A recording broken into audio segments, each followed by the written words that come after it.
Bonjour, bonjour à tous.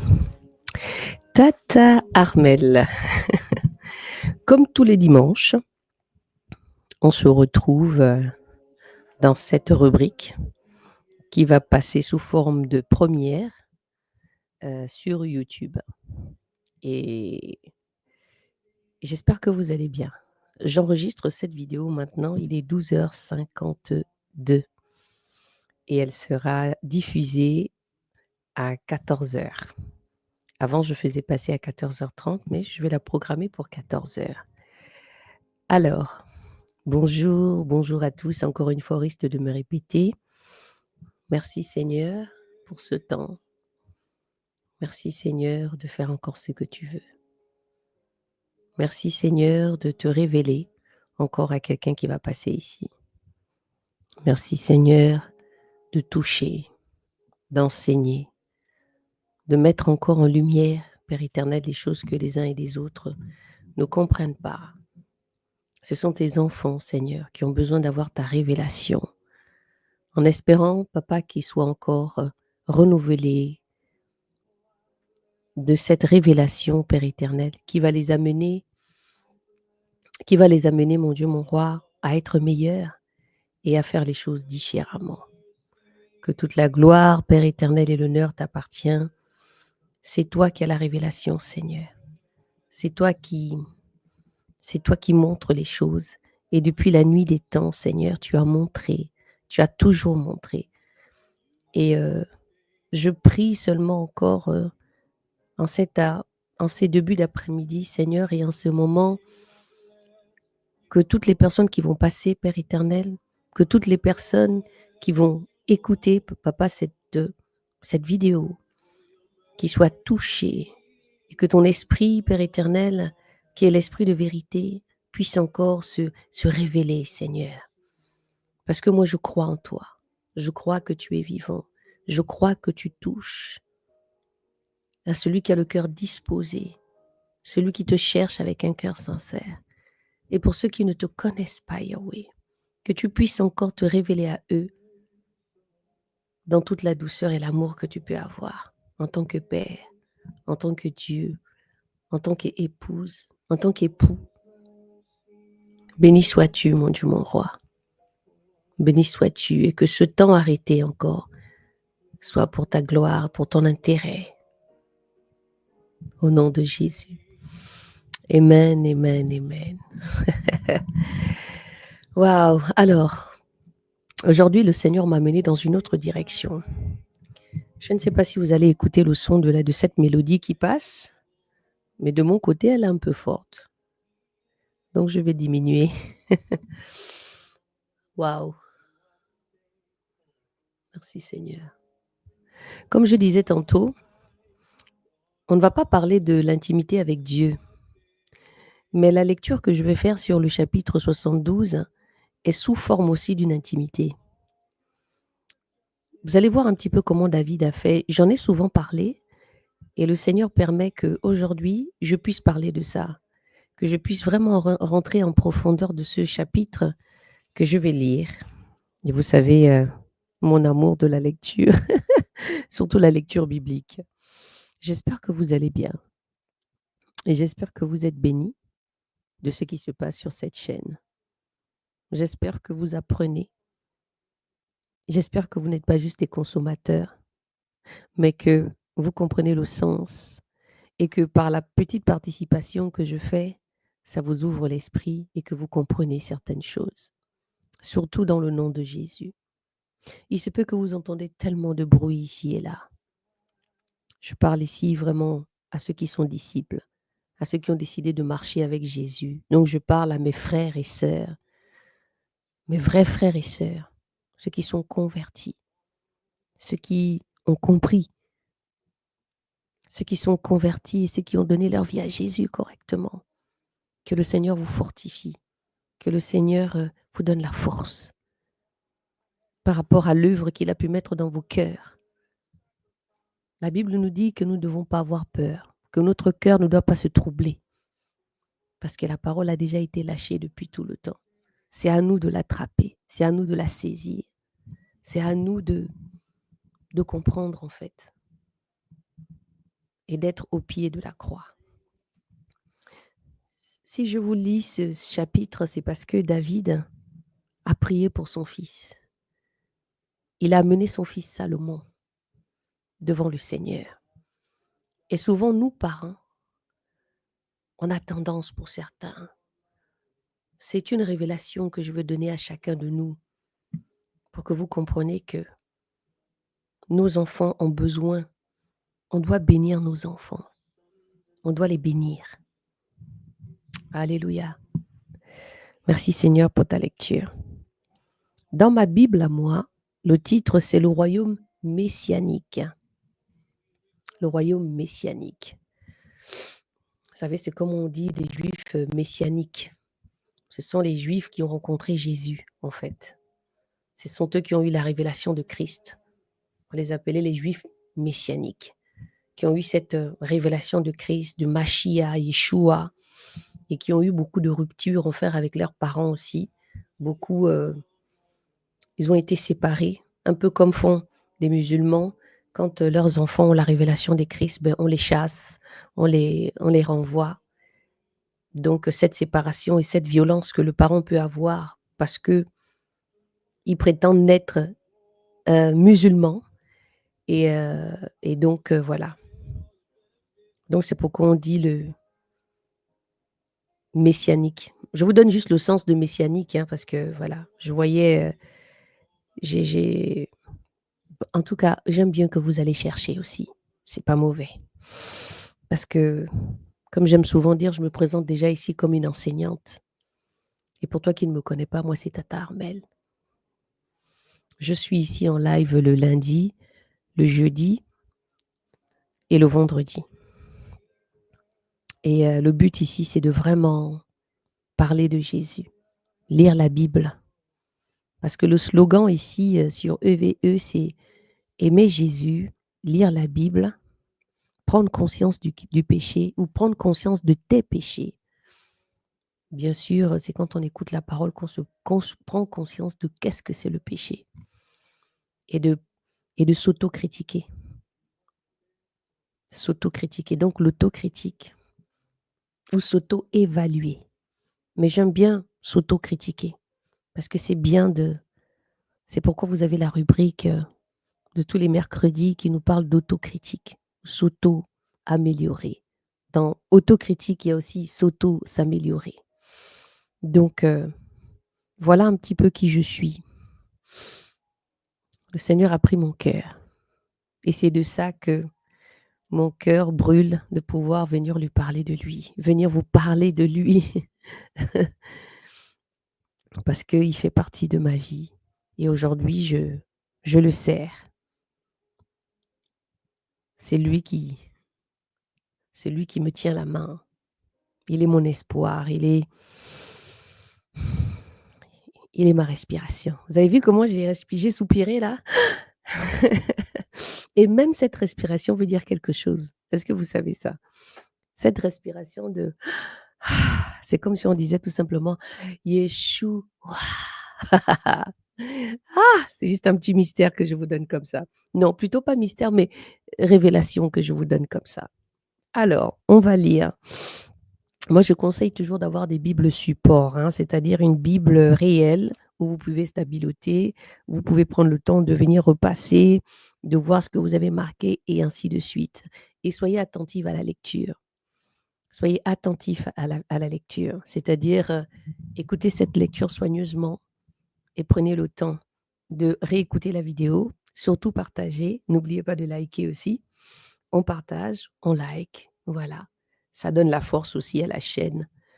Je ne suis pas le genre de personne qui va vous dire allez-y, likez, partagez à 10 personnes ou 20 personnes et puis tu auras un miracle. Non, je ne pense pas que c'est une bonne réflexion. Je ne pense même pas que c'est une bonne logique. Si tu as à cœur de partager, ben, ainsi soit-il. Si tu n'as pas à cœur de le partager, ainsi soit-il aussi. Que le Seigneur te bénisse. De Salomon, ô Dieu. J'aimerais d'abord revenir sur le fait de David parce que c'est un peu, comment dire, c'est quelque chose que je m'attelle aussi énormément. c'est de souvent vous faire comprendre que David avait une histoire d'abord. David. Donc je vous conseille d'aller lire l'histoire de David déjà pour comprendre qui il était, qu'est-ce qu'il a fait et pourquoi il arrive à parler de ça. Le Seigneur me fait grâce de pouvoir comprendre les psaumes parce que je ne lisais pas les psaumes à la base. Parce que pour moi, les psaumes étaient quelque chose de personnel. Et je ne me voyais pas en train de lire les psaumes parce que je me disais souvent, mais je ne suis pas en guerre avec qui que ce soit pour que j'aille tout le temps lire les psaumes. Et c'est le Seigneur qui me donnait comme ça à chaque fois des psaumes, d'aller le lire, mais pas régulièrement. Et en cette saison, le Seigneur m'a dit de lire tous les psaumes. Et j'ai compris en fait pourquoi le Seigneur m'a demandé de le faire. Parce que dans les psaumes, il y a l'amour, il y a la détermination, il y a un homme qui pleure, il y a un homme qui soupire, il y a un homme qui a confiance en Dieu. David a tué le mari de Bathsheba. David a convoité la femme de Uri, qui était l'un de ses soldats. Et il a amené à ce que cet homme-là, comme il a aimé Bathsheba, il a fait en sorte que il a demandé à ce qu'on on tue son mari. Et entre-temps, ils ont eu un premier enfant que le Seigneur a fait mourir. Et après, il a fait Salomon. Et c'est de Salomon ici que je veux comprendre comment on a entendu parler du roi Salomon. On a entendu de tout ce qu'il a eu, toutes les grâces et les bénédictions, et une intelligence qui a été donnée à Salomon. Et la Bible dit que cette intelligence-là, personne de la terre n'aura l'intelligence qu'a eue Salomon. Salomon était sage. Maintenant, c'est que ce chapitre va nous montrer, c'est que David avait déjà commencé à prier pour son fils entre-temps, parce qu'il avait reçu la révélation que c'était Salomon qui allait lui prendre le trône, c'est lui qui allait le succéder une fois qu'il allait partir. Et c'est Salomon qui va construire la maison de Yahweh. C'est Salomon. Donc, comprenez le message. Mais bien sûr, je vous donnerai quelques petites explications parce que je n'aimerais pas faire un live plutôt un enregistrement de d'une heure, mais on va se laisser guider par le Seigneur, par son esprit encore. Et voilà, il fallait que je vous mette déjà ces fondements-là pour que vous compreniez un petit peu l'histoire. C'est pourquoi je ne vais pas seulement lire que un seul verset, mais je vais vous lire le chapitre pour que vous compreniez. Et ça fait aussi partie de l'intimité, parce que David était intime avec Yahweh, de la même manière que Moïse était intime, pouvait parler avec le Seigneur bouche à bouche, face à face. De la même manière qu'Abraham avait aussi cette relation avec Yahweh, qui pouvait le parler aussi. Vous voyez? C'est pourquoi ici je parle beaucoup d'intimité. Je parle beaucoup de cette intimité qui nous amène à recevoir, à avoir des révélations, à se transformer, à devenir ce que Dieu voudrait que nous soyons. De ne pas se laisser malmener ici et là par des enseignements qui viennent de l'enfer. Que le Seigneur vous bénisse et qu'il vous ouvre les oreilles et que vous entendez cela dans la bonne compréhension de Dieu. Et n'oubliez pas de laisser vos commentaires. N'oubliez pas n'hésitez pas ça permet aussi de s'améliorer, hein, vous savez, si on ne comprend pas certaines choses. De Salomon, ô Dieu, donne tes jugements au roi et à ta justice, au fils du roi. On est dans le verset 2. Qu'il juge avec justice ton peuple. Il parle ici de Salomon. Et tes malheureux avec équité. Il demande ici dans sa prière qu'il juge avec justice ton peuple et tes malheureux avec iniquité. Que les montagnes portent la paix pour le peuple et que les collines la portent en justice. Qu'il fasse droit aux malheureux du peuple, qu'il délivre les fils du misérable et qu'il écrase l'oppresseur. Au verset 5, ils te craindront tant que le soleil et la lune dureront d'âge en âge. Au verset 6, il descendra comme la pluie sur l'herbe fauchée, comme les ondées qui arrosent la terre. En son temps, le juste fleurira et il y aura abondance de paix jusqu'à ce qu'il n'y ait plus de lune. Au verset 8, il dominera depuis une mer jusqu'à l'autre et depuis le fleuve jusqu'aux extrémités de la terre. Au verset 9, les habitants des déserts se courberont devant lui et ses ennemis lécheront la poussière. Est-ce que vous voyez comment un père est en train de lâcher des paroles sur son fils? Il est en train de lâcher des paroles devant Yahweh sur son fils. Il est en train d'expliquer, il est en train de prier comme ça pour Salomon pour qu'il ait toute la sagesse, qu'il soit un homme intègre, honnête. Ah là là. Au verset 10, les rois de Tarsis et les îles lui rapporteront des dons. Oh, c'est-à-dire, vous qui n'avez pas encore lu l'histoire de Salomon, les gens venaient dans tous les contrées pour venir le voir à cause de la sagesse qu'il avait reçue de Dieu. On parle même ici de la reine de Saba qui était allée le voir parce qu'elle avait entendu la renommée de Salomon. Ici, ça peut être aussi comme la préfiguration de Jésus. Quand les gens entendaient parler de lui, tout le monde voulait s'approcher, tout le monde voulait voir parce qu'ils entendaient que Jésus faisait des miracles, qu'il guérissait des malades et qu'il enseignait et que dans ses enseignements, il émanait d'une très grande sagesse. Écoutez un père qui est en train de déclarer des paroles sur son fils. Au verset 10, les rois de Tarsis et des îles lui rapporteront des dons. Les rois de Saba et de Séba lui apporteront des présents. Tous les rois aussi se prosterneront devant lui. Toutes les nations le serviront. Vous voyez que ce message, il est un peu double, mais je ne vais pas vous emmener là-bas. Je voudrais juste que vous restiez terre à terre d'un père qui parle de son fils, d'un père qui déclare des paroles sur son enfant, un père qui est en train de déclarer que voici ce qui va se passer. Les gens des îles viendront lui porter des dons. Les gens de Saba, les rois de Saba, les rois de Saba et de Séba, le roi lui apporteront des présents.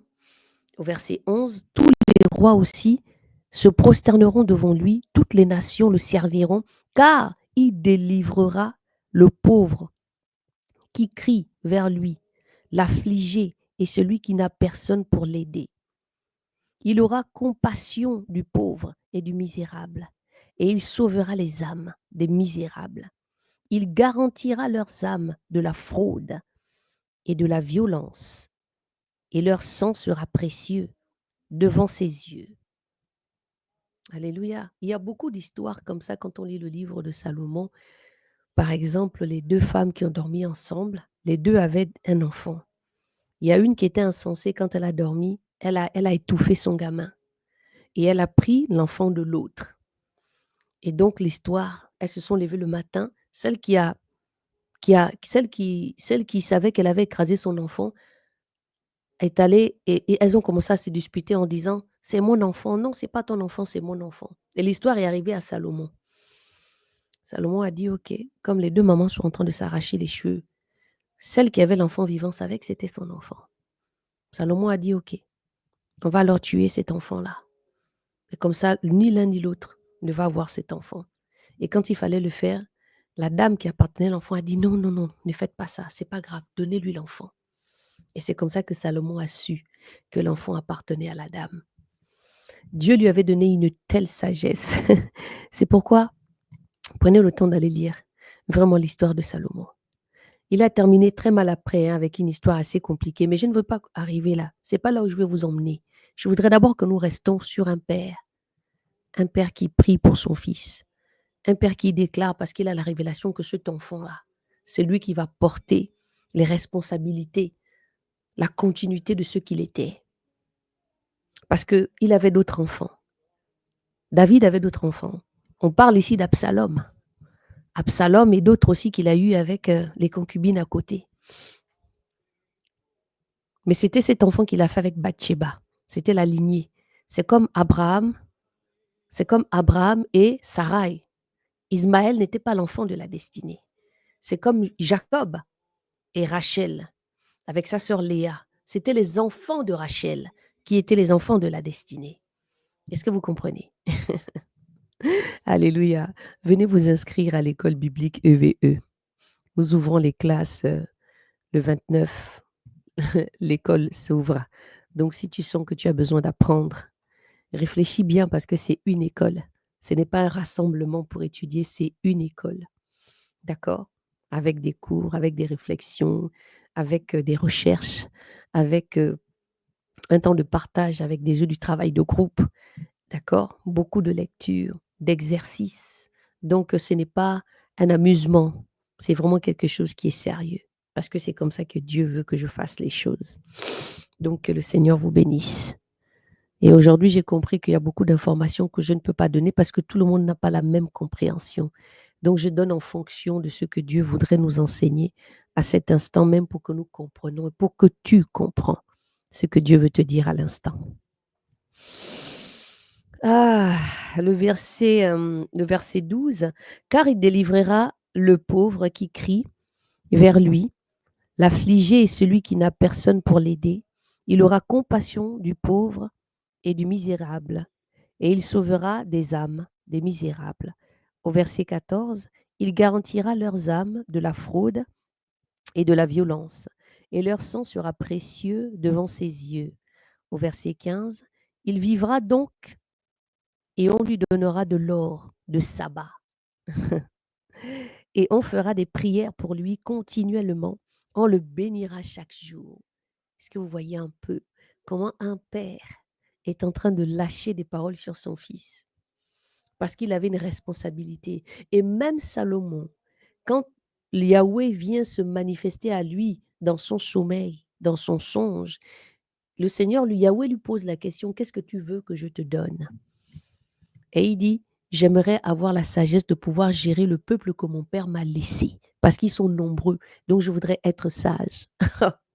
La Bible dit que Yahweh a donné, il a répondu à sa prière et il a rajouté même des choses qu'il n'avait pas demandées. Et c'est là que on déclare que Salomon avait reçu une telle sagesse qu'il n'y a pas un homme sur la terre qui va voir ça aujourd'hui, qui aura cette sagesse. Quelles sont nos intentions? Quelles sont nos intentions? Qu'est-ce que nous cherchons réellement de Christ? Le Seigneur a tout donné. Il a tout donné. Il a tout donné. La parole a été lâchée. Il a tout donné. Maintenant, c'est à nous de recevoir cette parole et de l'accepter. Parce qu'on a tous le libre arbitre de faire telle et telle et telle chose, d'accepter Jésus correctement et de vouloir marcher avec lui dans la sincérité. C'est bien de prier pour ton enfant, mais tu pries pour lui pourquoi? Qu'est-ce que tu déclares sur sa vie? J'aimerais que vous compreniez l'importance de prier pour son enfant, de déclarer des paroles de vie pour ton enfant. Et je pense que dans cette exhortation, tu verras les choses différemment. Alléluia. Au verset 15, il vivra donc et on lui donnera de l'or de sabbat et on fera des prières pour lui continuellement. On le bénira chaque jour. Et le verset, le verset 16, les blés abonderont dans le pays, au sommet des montagnes, et leurs épis s'agiteront comme les arbres du Liban. Les hommes fleuriront dans les villes, dans l'herbe de la terre. Au verset 17, sa renommée durera à toujours, sa renommée ira de père en fils, tant que le soleil durera, et on se bénira. En lui, toutes les nations diront heureux, béni soit Yahweh, le Dieu d'Israël qui seul fait des choses merveilleuses. À travers Salomon, on va bénir Yahweh de tout ce qu'il pourra lui donner. Mais toi aujourd'hui, Tu cherches des grâces. Tu cherches des honneurs. Tu estimes avoir une sagesse qui ne vient pas de Dieu, mais qui vient d'une intelligence. Juste parce que tu veux que les hommes aussi, comme toi, puissent parler de toi, ou bien avoir un certain respect, une certaine position sociale. Salomon n'a rien demandé. C'est juste Dieu qui a choisi que c'était lui. Et comme je disais tout à l'heure, il y avait Absalom dans l'histoire de David.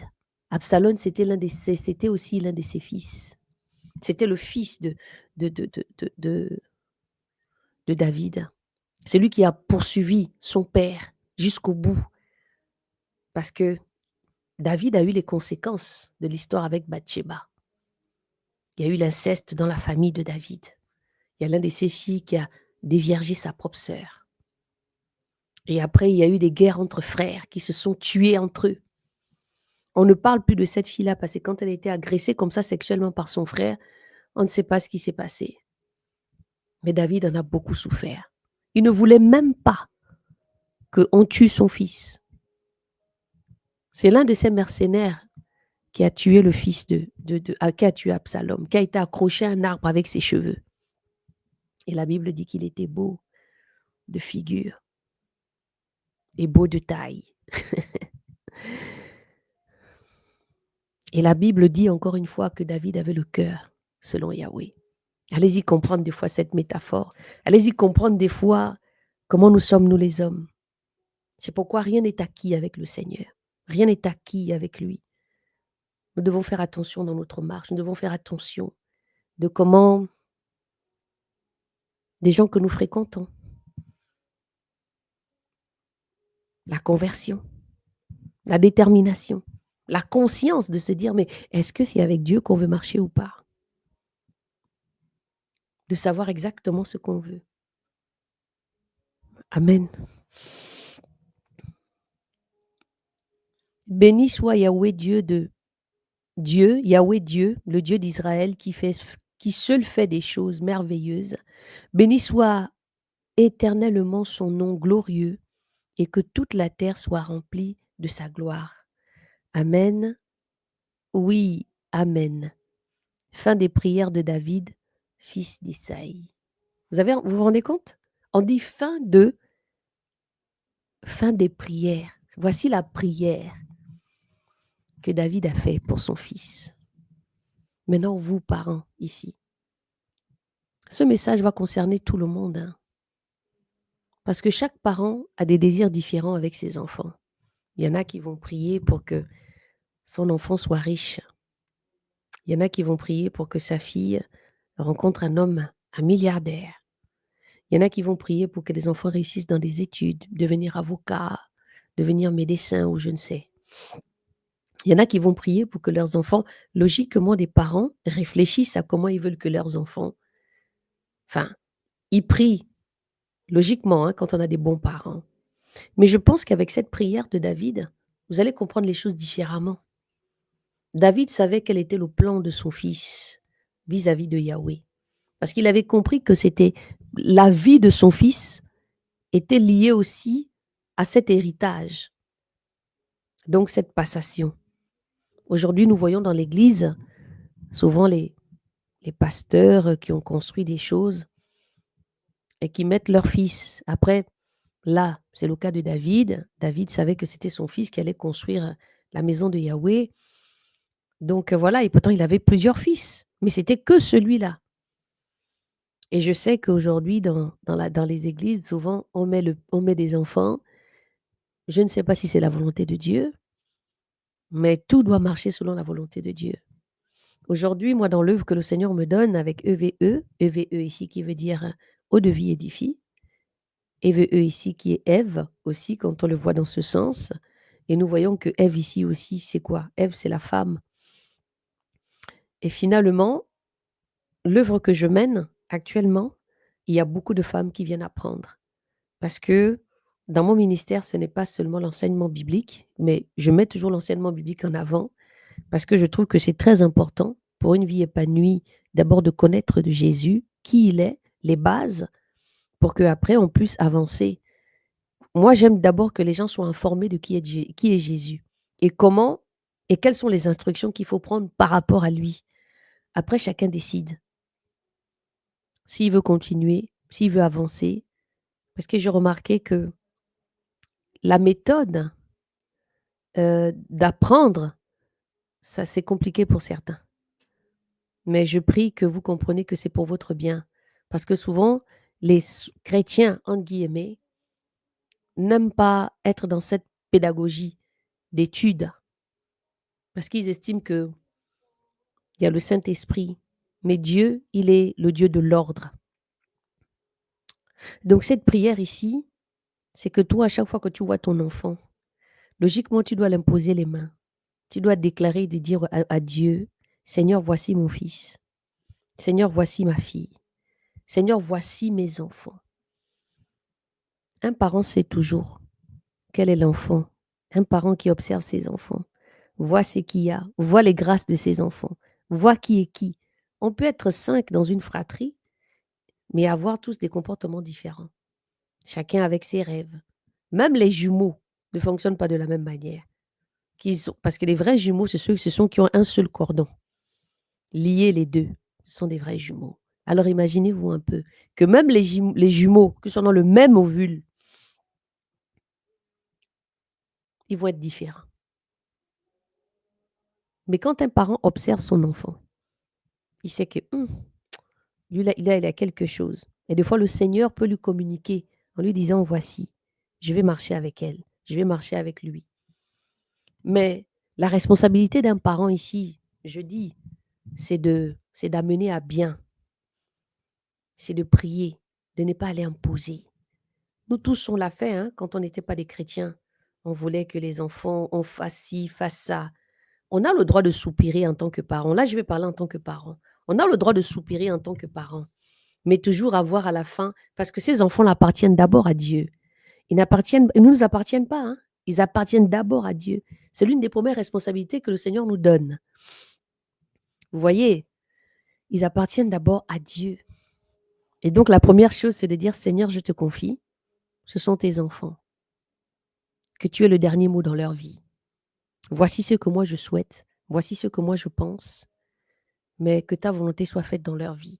Bien sûr, ce n'est pas une prière que vous allez faire seulement un jour, c'est une prière que vous allez faire tant que vous respirez. C'est une prière que vous allez faire à chaque fois que vous respirez. C'est une prière que vous allez faire à chaque fois. Qu'est-ce qu'un parent fait? Un parent aimant ses enfants. Seigneur, fais attention à leur vie. Seigneur, que tu puisses les garder. Seigneur, que tu sois toujours au contrôle. Et vous allez venir toujours dire à vos enfants, faites attention, faites ceci, faites cela. On a vu beaucoup de choses qui se sont passées aujourd'hui. Cette jeune fille qui a perdu la vie en étant au Canada. Et pourtant que la mère parlait tout le temps de faire attention et ainsi de suite, ainsi de suite. Un parent aimant, c'est ce qu'il fait. Mais aujourd'hui, on a des parents différents. Ceux qui vont faire des enfants, mais qui vont prendre ces enfants-là comme des esclaves, qui n'auront aucun amour pour eux. Il y en a d'autres qui vont leur prendre comme des objets sexuels. Vous voyez? Donc tout le monde n'a pas la notion justement de parent. Donc comprenez un petit peu maintenant un peu cette portion de l'histoire de David qui prie pour son fils parce qu'il a reçu la révélation. Et quand David prie là, il y a beaucoup de choses qui s'est passé. C'est un homme blessé, un homme qui a été meurtri, un homme par ses conséquences a vécu tout ce qu'il a vécu. Tout ce que Dieu fait est bon, hein, même dans chaque situation qui peut se passer. Parce que je ne sais pas si David avait eu tout ce qui s'est passé dans sa vie, je ne sais pas s'il aurait fait les 150 psaumes. Donc, je vous conseille ici, les parents, de changer votre façon de faire. Nos enfants appartiennent d'abord à Dieu. Ils ne vous appartiennent pas. C'est Dieu qui donne des responsabilités de pouvoir s'occuper d'eux, leur manifester de l'amour, apprendre à connaître vos enfants, être là, les amener avec la prière. Quand on est chrétien, avec la prière, ils ont des choix qu'ils vont faire à un moment donné. Ils auront leur façon de faire parce que même si nous, les parents, des fois, on est là, on crie, on prie, on prie, mais des fois, ils ont envie de faire leur expérience. Mais toujours planter cette graine dans leur cœur en disant que Jésus est vivant. Et vous, les parents, peu importe ce qui se passe, on continue toujours à prier. On continue dans le secret à prier, à amener nos enfants devant le Seigneur.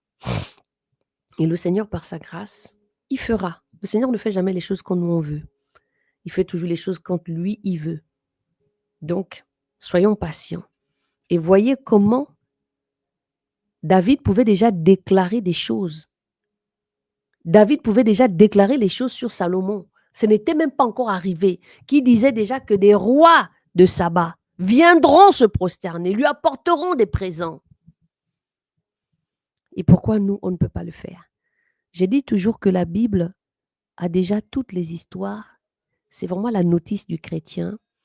Et c'est vraiment en fait des exemples que nous devons prendre en compte. Le Seigneur me disait encore tout à l'heure avant de venir me mettre là à parler, il m'a dit, je t'ai déjà tout donné. J'ai reçu encore cette information de je t'ai déjà tout donné. Et je me suis encore dit, mais Seigneur, qu'est-ce que tu m'as donné? Et ça m'a ramené dans le livre de Josué que nous sommes en train de partager actuellement. Et je me suis dit, oui, Seigneur, la parole a déjà été lâchée. Et c'est maintenant, à moi de saisir en fait cette parole, de patienter, de continuer à la sculpter, à la scruter plutôt, de voir où je peux me positionner à chaque fois. Parce que le Seigneur, quand on est avec lui, il ne nous change pas en claquant des doigts. C'est comme si, vous savez, il va déplacer juste une brique, une pierre, il va prendre, il va le poser à un endroit. Juste, c'est pas, ça ne se fait pas du jour au lendemain. La chose qu'il va faire, c'est de te sortir c'est-à-dire, c'est de t'amener dans le royaume et te poser. C'est-à-dire, comme j'aime souvent dire, il va te faire traverser de l'autre côté. Mais il va te laisser avec tout ce que tu as vécu. Donc, tu vas subir les conséquences de les choix que tu avais fait auparavant. Il ne va pas te les enlever. Et c'est à partir de là que ta leçon de vie va commencer avec lui. Et c'est avec tout ça qui va devenir ton témoignage. Et c'est là que tu pourras patienter. Et c'est là que tu pourras devenir, c'est ce qu'on dit, c'est entre les mains du potier. Tu vas être entre ses mains. Et c'est à partir de là que tu vas commencer à grincer des dents. Parce que là, il va commencer à tailler. Et tant que tu n'es pas taillé, il ne pourra pas t'utiliser comme un vase d'honneur. Donc ici, j'aimerais vraiment que vous reteniez la prière de David par rapport à Salomon. C'est que tout parent doit faire. Abraham a fait cette prière-là pour Isaac. Isaac a fait cette prière-là pour son fils Jacob en passant que c'était Ésaü. Et il a déclaré des paroles sur son fils. Et il a déclaré. Arrêtez de maudire vos enfants. Arrêtez tout le temps d'avoir des paroles qui ne sont pas bonnes vis-à-vis d'eux. Ayez des vraies paroles de parents insensés. Des paroles de la vie. Que peu importe ce qui va se passer dans ta vie, tout ce que tu vas toucher, tout ce que tu vas. Je ne vais pas vous aider. Parce que je pense que c'est à vous aussi de vous concentrer. Arrêtez de toujours tout chercher, quoi. J'ai l'impression aujourd'hui que vous, les chrétiens, ou les soi-disant chrétiens, vous voulez qu'on vous donne toutes les formules. Vous devenez des feignants. Vous ne voulez plus travailler. Vous ne voulez plus être des personnes inspirantes. Mais vous préférez toujours chercher la facilité. Alors que Dieu veut donner chacun de nous des choses différentes. Que le Seigneur vous bénisse. Que le Seigneur vous apporte encore la paix. Et que cet enseignement et que cette lecture du psaume 72 va vous faire réfléchir. Et que vous allez comprendre que vous avez des attitudes que vous ne devez pas avoir en tant que parent. Et que David avait déjà reçu la révélation de son fils. Et il a commencé à prier. Il a commencé à porter son fils. Il a commencé à déclarer des paroles sur lui, de ce qu'il allait être. Et c'est ce qu'il est devenu. Dans le nom de Jésus. Et il a fait en sorte que le nom de Jésus, le nom de Yahweh soit glorifié, soit béni. Parce qu'à travers Salomon, on voyait les actions de Yahweh. Donc, bonne fin, bon dimanche, parce qu'il est 13h31. Bon dimanche à tous. On se retrouve demain matin pour les lecteurs. Nous sommes dans le chapitre 13 et 14 du livre de Josué. Pour vous qui voulez méditer. Donc, on se retrouve à 6h30 demain autour de la Bible du ministère EVE. Soyez bénis.